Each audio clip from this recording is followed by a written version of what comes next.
इंकलाब जिंदाबाद।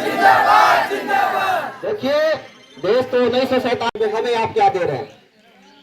ना हमें आप लकड़ी दे रहे हैं, ना हमें पानी दे रहे हैं, ना रहने की व्यवस्था दे रहे हैं, हमें कोई सुविधा नहीं दे रहे हैं। लेकिन आपका मौन, अगर आप मौन रहेंगे तो आप निश्चित तौर पे इसके गुनहगार आप होंगे, क्योंकि इस व्यवस्था को आप ही बढ़ा रहे हैं। अगर आप इसके लिए पैसा दे रहे हैं तो आपकी भी जिम्मेदारी बनती है इससे पूछा जाए। अगर आप हिंदू धर्म को मानते हैं तो निश्चित तौर पे हिंदू धर्म की परंपरा को भी मानते हैं।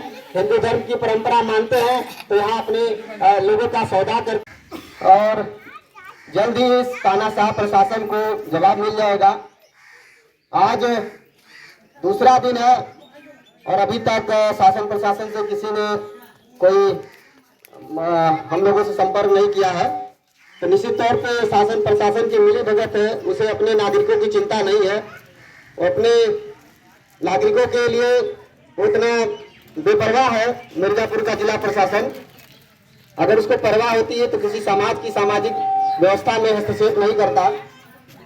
और बड़े शर्म की बात है कि इस सरकार को जिला पंचायत मिर्जापुर जिले को पैसे की कमी हो गई है और उसको कमाई करने के लिए कुछ और नहीं मिला तो मुर्गे पे टैक्स लगा दिया। तो जो समाज मुर्गे से अपना परिवार चलाता था, उस समाज का हक अधिकार छीन लिया है। तो ये देश में ये इस तरह की जो घटनाएं हो रही हैं, इस तरह का जो काम हो रहा है, ये निश्चित तौर पे लोकतांत्रिक व्यवस्था का, तब तक यहाँ भूख हड़ताल में बैठे रहेंगे। हमने कमर कस लिया है, लड़ाई के लिए तैयार है। हमारे अंदर आग धधक रही है और जो भी आएगा अगर हमारे हक अधिकार को छीनने का काम करेगा तो हम उसको लोकतांत्रिक तरीके से, कानूनी तरीके से जवाब देंगे। मेरा नाम हरिश्चंद्र केवट है और मैं इस डोम धिक्कार के आंदोलन का नेतृत्व कर रहा हूँ। अच्छा, तो क्या मांगे हैं आपकी प्रशासन से? देखिए, पहली मांग है कि जो संवैधानिक मांग है हमारी, कि जिस समाज की जो परंपरा है, जो आजीविका है, जो रोजी रोटी का साधन है और उसकी अपनी सामाजिक व्यवस्था है, जैसा कि डोम धिक्कार समाज शव को जला के अपने अपने परिवार का पालन पोषण करता है, उससे जो रोजी पैसे, अनाज और गृहस्थी के सामान मिलते हैं, उसी से अपने परिवार को चलाता है। तो वो जो ठेका जिला पंचायत ने किया है, 100 दाह का ठेका, सौदागरी बना के ठेका दिया है, यानी लाशों को जलाने का ठेका दिया है, ऐसा भारत के इतिहास में पहली बार हुआ है। तो निश्चित तौर पे ये जो पहली घटना है, इसको तत्काल वापस ले और इस ठेके को निरस्त करे। और ये जहाँ जो व्यवस्था बनाई गई है नमामि गंगे के द्वारा, केंद्र सरकार के द्वारा, इसके संचालन की पूरी जिम्मेदारी इस समाज की समिति को दिया जाए और ये समाज इस व्यवस्था को देख रेख करेगा, जैसा कि परंपरागत तरीके से ये समाज करता आया है।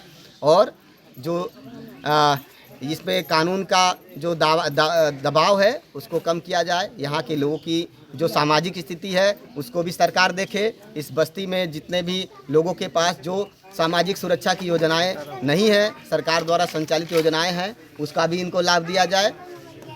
अगर प्रशासन आपकी बात को नहीं सुनता है तो आप आगे क्या रणनीति है आपकी? देखिए, हमारी रणनीति जो थी, हमने संवैधानिक प्रक्रिया से, जैसा कि ग्राम पंचायत से लेके जिलाधिकारी तक ज्ञापन सौंपा, यहाँ तक कि पत्र के माध्यम से माननीय मुख्यमंत्री और प्रधानमंत्री को भी इससे अवगत कराया।